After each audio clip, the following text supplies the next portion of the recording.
The alarm clock screamed. 6 o'clock in the morning. George groaned and burrowed deeper under the covers. Monday. Ugh. The mere thought of work made his stomach churn. He pictured his overflowing inbox, the mountain of paperwork, and Mrs. Jenkins from accounting with her endless questions. A cough tickled his throat. An idea began to form. What if he could be sick? Really sick. Too sick to work. A wave of guilt washed over him, quickly replaced by a thrilling sense of freedom. He wouldn't even need to fake a cough. He was a terrible liar. One look at his guilty face and everyone would know he was faking. But fate, it seemed, had other plans. A real cough exploded from his chest, followed by another and another. His throat felt scratchy, raw even, as if he had swallowed sandpaper. Each cough seemed to echo through his entire body, making him feel weaker by the second. He was actually getting sick. This was too easy. A sudden realization dawned on him, and a sly smile crept across his face. This was the perfect opportunity to take a much-needed break. He picked up his phone and, with a slightly shaky finger, for dramatic effect of course, typed out a message to his boss. He made sure to add a few extra pauses between words to make it seem like he was really struggling. Hey boss. Woke up feeling awful. He paused, letting the words sink in before continuing. Think I might be coming down with something. He added a few more details to make it convincing, describing his symptoms in just enough detail to sound believable. Don't want to spread it around the office. Taking a sick day. We'll keep you posted. He knew his boss would appreciate the consideration. He hit send and grinned. The day was his. He could already feel the weight lifting off his shoulders as he imagined the day ahead. He pictured himself lounging on the couch, catching up on his favorite shows, maybe ordering a pizza. This was the life.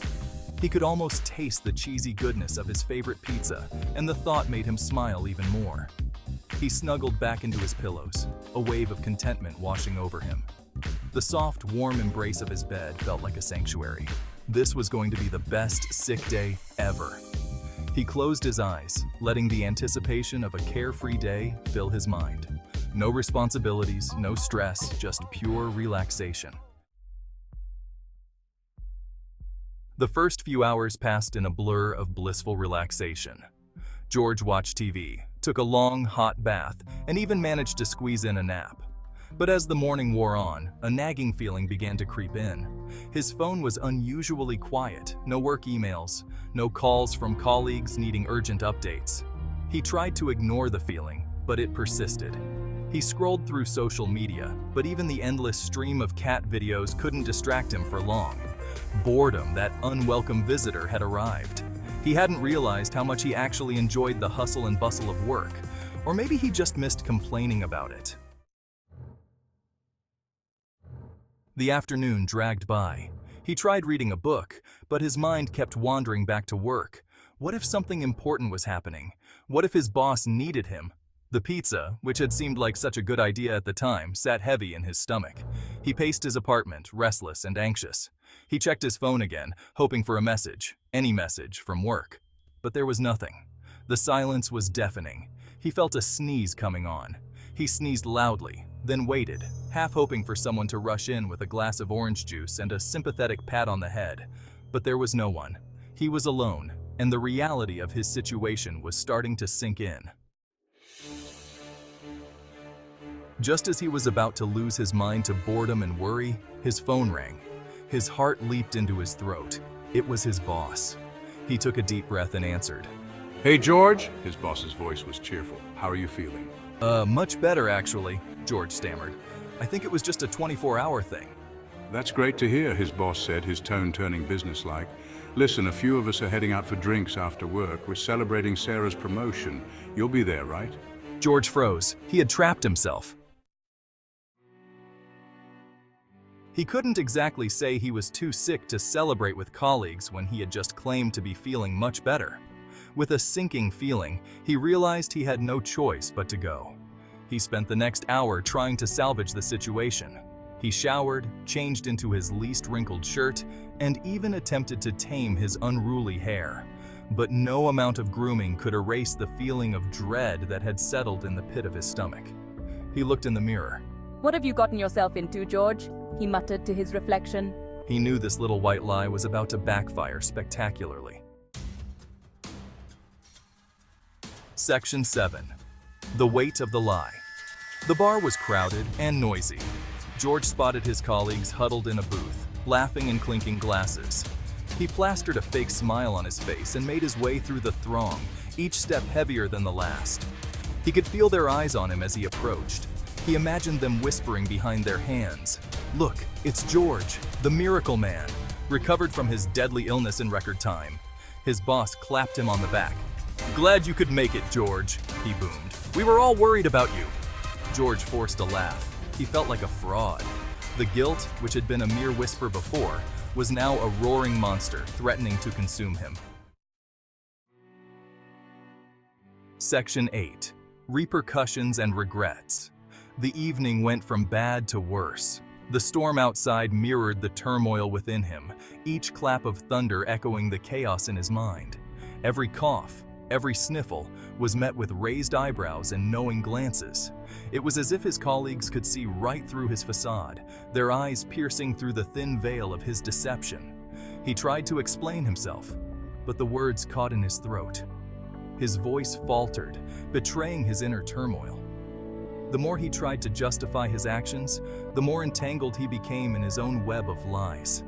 How could he possibly explain that he wasn't actually sick without admitting he had lied? The guilt gnawed at him, a constant reminder of his dishonesty. He was trapped, caught between the truth and the consequences of his actions.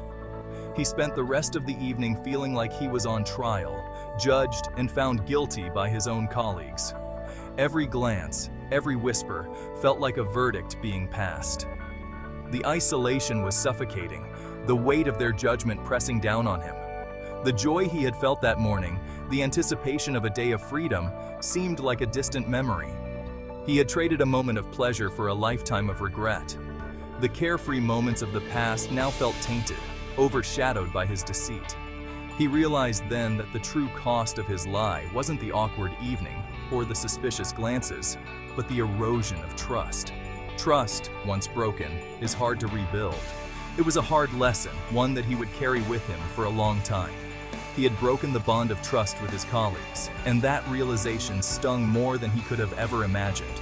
The weight of his guilt was heavy, a constant reminder of the consequences of his actions. He knew that rebuilding that trust would be a long and difficult journey, but it was a journey he was determined to undertake. Section 9. Picking up the pieces. The next morning, George dragged himself to work, his head pounding, not from a hangover, but from a heavy dose of regret. The weight of his actions from the previous day hung over him like a dark cloud, making each step feel heavier than the last. He had spent a sleepless night replaying the events of the previous day, each time feeling a fresh wave of shame wash over him.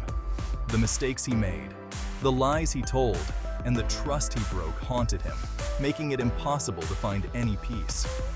He knew he had to make things right. The thought of facing his boss and colleagues was daunting, but he couldn't continue living with the guilt. He needed to take responsibility for his actions and start the process of rebuilding the trust he had shattered. He approached his boss first, confessing his lie and offering a sincere apology.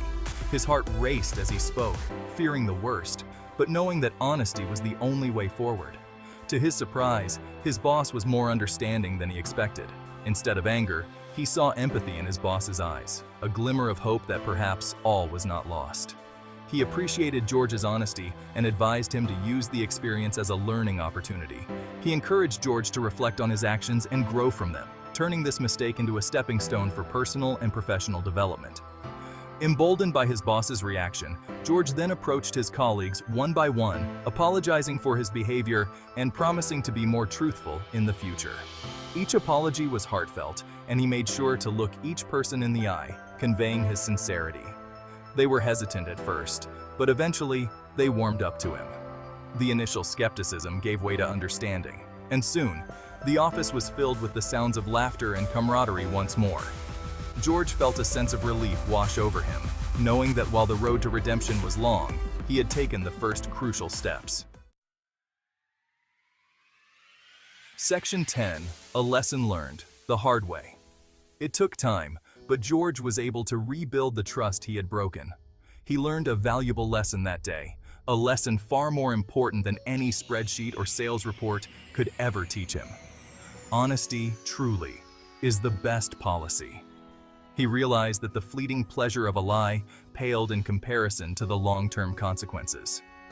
He vowed to himself, and to those he had wronged, to always choose the path of truth, no matter how tempting the alternative might seem.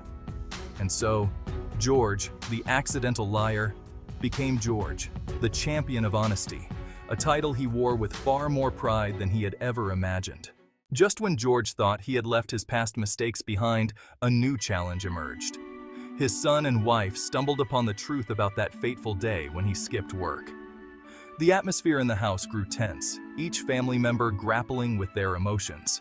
The discovery was accidental, but the impact was monumental. Maria, his wife, confronted him, her voice trembling with a mix of anger and disappointment. "George, you lied to us," she said. "You skipped work and kept it a secret. How could you?" Their son Timmy overheard everything. The betrayal cut deep, shattering the trust they had in him. George felt the weight of his actions all over again. He knelt down to Timmy's level, trying to explain. "Timmy, I'm so sorry. I made a mistake, and I've learned from it. I promise it won't happen again." Timmy looked confused and hurt, his eyes welling up with tears. The emotional fallout was intense. George had to face the reality of his actions once more, but this time, with his family's trust on the line. Rebuilding trust was going to be a long and arduous journey, but George was determined. He knew that honesty and transparency were the only paths forward. In the end, the road to redemption was paved with truth and love. George's journey was far from over, but with his family by his side, he felt ready to face whatever came next. This was the ultimate test of his commitment to honesty, and George was prepared to pass it, one truthful step at a time. Narrator George's boss, furious with his deceit, calls him into the office. The tension is palpable as George walks in, his heart pounding. Narrator, the boss's voice is cold and unforgiving. Speaker 6, boss. "George, your actions have consequences." Narrator. George's world crumbles as he realizes the gravity of his mistake. Narrator. The screen fades to black, leaving a stark reminder of the repercussions of dishonesty. Narrator. In the end, the truth always finds a way to come out. George learned this lesson the hard way, but it was a lesson he would never forget. Narrator. And so, George's journey continues, with the hope that honesty will guide him towards a better future.